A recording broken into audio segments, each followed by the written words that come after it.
Hello students, स्वागत है आप सभी का एक नए वीडियो में। और इस वीडियो में हम यूपी स्कॉलरशिप 2024-25 का फॉर्म रिन्यूअल करना सीखेंगे, अर्थात नवीनीकरण करेंगे। ए टू जेड में आपको सारी जानकारी देने वाला हूं। बहुत सारे बच्चे कह रहे हैं कि सर मेरा फॉर्म ऑटो लॉक हो जा रहा है, और लगभग मैंने आपको 2-3 वीडियो रिन्यूअल के बारे में प्रोवाइड कर रखा है, फिर भी बच्चों के मन में डाउट्स हैं, कंफ्यूजन वगैरह है। सर मेरा कहिए कि जब भी हम फॉर्म फिलअप करने जा रहे हैं तो वहाँ पे ऑटोमेटिकली लॉक हो जा रहा है, कैसे लॉक हो जा रहा है, इसका समाधान क्या है, आगे करेक्शन कैसे होगा। तो वीडियो को ध्यान से देखिए, सारी चीजों को समझे। ठीक है, सबसे पहले आपको क्या करना है, यूपी स्कॉलरशिप जाकर के गूगल में सर्च करना है। फिर यहाँ पे जो थ्री डॉट दिख रहा होगा, इस पे क्लिक करके आपको, और यहाँ से आपको डेस्कटॉप साइट पे कर लेना होता है अगर आप मोबाइल फोन से रिन्यूअल करने जा रहे हैं तो। फिर यहाँ पे जो सबसे पहला ऑप्शन दिखेगा, जो यूपी स्कॉलरशिप की ऑफिशियल वेबसाइट है, इस पे आपको विजिट करना है। जैसे इस पे जाएंगे तो आपके सामने कुछ इस प्रकार का इंटरफेस ओपन होकर आएगा। यहाँ पे देखिए कई सारे ऑप्शन दिख जाएंगे, एक स्टूडेंट का ऑप्शन दिखेगा, इस पे क्लिक करना है। और क्योंकि आप रिन्यूअल करने आए हैं तो जो तीसरा ऑप्शन है रिन्यूअल लॉगिन, ये आपके लिए है, तो इस पे थोड़ा सा क्लिक किया रहना है। ठीक है, उसके बाद से व्हाइट वाले पोर्शन को छोड़ करके कहीं भी साइड में आपको क्लिक कर देना है।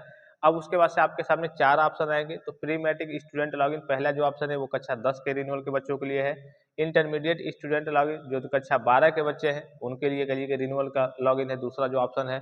फिर तीसरा जो है वो आपके लिए है, यानी कि यूजी पीजी और डिप्लोमा के बच्चे के लिए है, जो कोई कोर्स वगैरह करते हैं 10th और 12th पास करके, जैसे आपका BA BSc MA MSc BCom MCom DElEd ITI polytechnic BTech BEd BTC, आपके जितने भी डिप्लोमा कोर्स हो गए, मतलब सभी के लिए है जो 10th या फिर 12th पास करके किसी भी कोर्स में एडमिशन लेते हैं, कोई भी कोर्स वगैरह करते हैं, उनके लिए तीसरा ऑप्शन है। और चौथा ऑप्शन भी पोस्ट मैट्रिक वाले बच्चों के लिए है, लेकिन अदर स्टेट वाले बच्चों के लिए है। तो आपका जो भी होगा उस पर आपको क्लिक करना है। ठीक है, अब जैसे उस पर क्लिक करेंगे तो आपके सामने कुछ इस प्रकार का इंटरफेस ओपन होकर आएगा। यहाँ पे सबसे पहले पूछेगा आपका रजिस्ट्रेशन नंबर, तो रजिस्ट्रेशन नंबर फिलअप करना है। फिर डेट ऑफ बर्थ फिलअप करना है। फिर आपको यहाँ पे पासवर्ड फिलअप करना है, पासवर्ड याद नहीं है तो यहाँ से देखिए दोनों प्री मैट्रिक और पोस्ट मैट्रिक सभी का पासवर्ड फॉरवर्ड करने का ऑप्शन आ रहा है, यहाँ से आपको फॉरवर्ड कर लेना है। ठीक है, तो यहाँ पे सबसे पहले आपको क्या करना है, रजिस्ट्रेशन नंबर फिलअप करना है, फिर आपको यहाँ पे डेट ऑफ बर्थ फिलअप करना है, और फिर यहाँ पे आपको पासवर्ड फिलअप करना है। तीनों चीज़ों को फिलअप करने के बाद से यहाँ पे ये जो कैप्चा दिख रहा होगा, इस कैप्चा को, बड़ा ही सिंपल सा कैप्चा होता है, इस कैप्चा को आपको यहाँ पे फिलअप करना होता है। और जैसे ही कैप्चा फिलअप करेंगे उसके बाद से यहाँ पे नीचे एक सबमिट का ऑप्शन दिख रहा होगा, इस सबमिट वाले ऑप्शन पे आपको क्लिक करना होता है। और जैसे ही सबमिट वाले ऑप्शन पे क्लिक करेंगे आपके सामने कुछ इस प्रकार का इंटरफेस ओपन होकर आएगा। आप जब भी ओपन करेंगे तो आपका बस ये वाला ऑप्शन, जो रजिस्ट्रेशन का ऑप्शन दिख रहा होगा, यही ऑप्शन क्या होगा, आपका ग्रीन होगा, और सारे ऑप्शंस आपके ग्रीन नहीं होंगे। अब इसमें करना क्या है रिन्यूअल में, बस थोड़ा सा ये समझिए, बड़ा ही सिंपल सा प्रोसेस है। इस बार का जो प्रोसेस है रिन्यूअल के बच्चों के लिए, चाहे आप कोई भी कोर्स करते हैं, जैसे यूजी पीजी डिप्लोमा के बीए बीएससी एमए एमएससी, ये नहीं कि हाँ पॉलिटेक्निक के बच्चों का अलग है, बीटेक के बच्चों का अलग है। हाँ, ये है कि प्री मैट्रिक के बच्चों का रिन्यूअल का प्रोसेस अलग है, जो कक्षा 10 के बच्चे हैं उनका रिन्यूअल का प्रोसेस अलग है, और जितने भी बच्चे हैं पोस्ट मैट्रिक और post matric other than inter के, उनके रिन्यूअल का प्रोसेस एक ही है। अब रिन्यूअल में करना क्या है ये थोड़ा समझिए। पहला लाइन जो दिख रहा होगा इस पे आपको क्लिक करना है। जैसे इस पे क्लिक करेंगे तो यहाँ पे आप देखेंगे तो आपके सामने जब भी आप ओपन करेंगे तो यहाँ पे एक ऑप्शन आपका ये ट्रिक होगा, पहली बार जब आप ओपन करेंगे तो। ठीक है, रजिस्ट्रेशन करें, और एक ऑप्शन आपका यहाँ पे ट्रिक होगा, फोटो अपलोड करें। ठीक है, बस दो ही ऑप्शन आपका ग्रीन टिक होगा, और ऑप्शन आपके ग्रीन टिक नहीं होंगे। तो यहाँ पे करना क्या है आपको ये समझ लीजिए।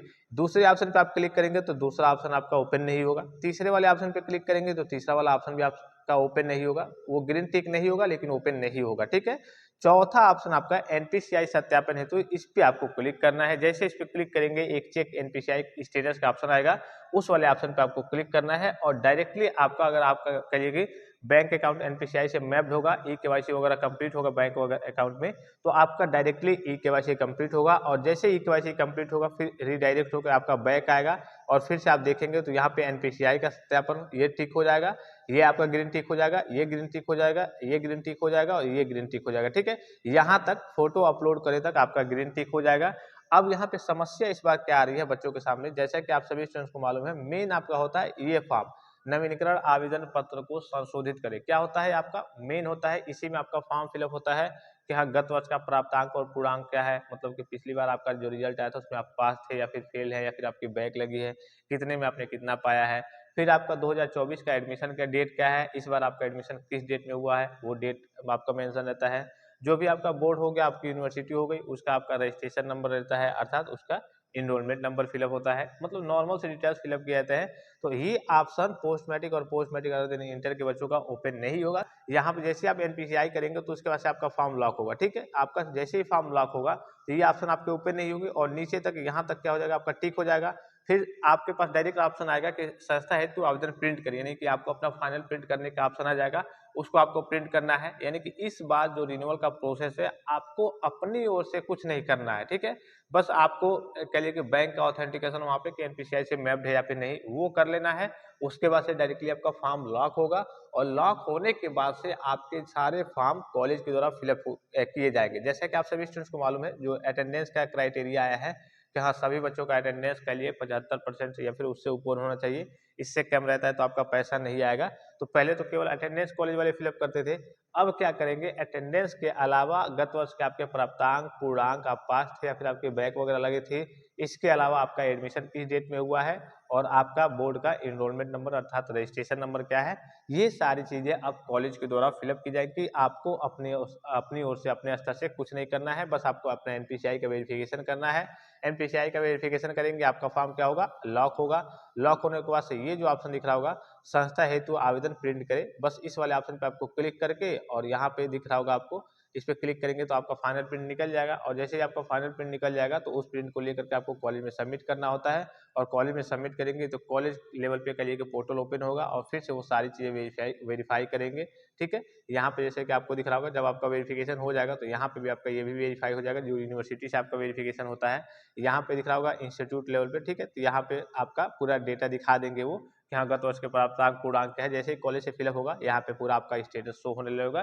तो इस बार का प्रोसेस कहिए कि अलग रहने वाला है। इसके रिगार्डिंग कहिए कि ऑफिशियल नोटिफिकेशन भी विभाग के द्वारा रिलीज किया गया है। मैंने लगभग 2-3 वीडियो में आपको दिखाया था, उसको मैं टेलीग्राम पे भी सेंड कर दूंगा, आप देख लेंगे। एक बात का आपको ध्यान रखना है, जिस भी ईयर में है आप, मान लीजिए कि इस बार किसी कोर्स के फाइनल ईयर में है तो आपके सेकेंड ईयर का रिजल्ट जारी हो गया होना चाहिए और आपका फाइनल ईयर में, इस बार आप फाइनल ईयर में है तो फाइनल ईयर में आपका एडमिशन हो गया होना चाहिए, आपकी फीस वगैरह जमा हो गई होनी चाहिए, तभी आपको रिन्यूअल करना है और फाइनल प्रिंट ले जाकर कॉलेज में सबमिट करना है। डेट के बारे में मैंने आपको बता रखा है, OBC, SC, ST, general, minority सबके लिए लास्ट डेट क्या है। चैनल को अगर अभी तक आपने सब्सक्राइब नहीं किया है तो चैनल को सब्सक्राइब करके बेल आइकन को प्रेस करके ऑल पे क्लिक कर लेंगे और टेलीग्राम चैनल को ज्वाइन कर लेंगे। UP free tablet smartphone, UP scholarship से संबंधित हर एक प्रकार के ऑफिशियल और ऑथेंटिक जानकारी सबसे पहले पाने के लिए फिलहाल इस वीडियो में इतना ही, इजाजत दीजिए। धन्यवाद, थैंक्स फॉर वॉचिंग, मिलते हैं नेक्स्ट वीडियो में।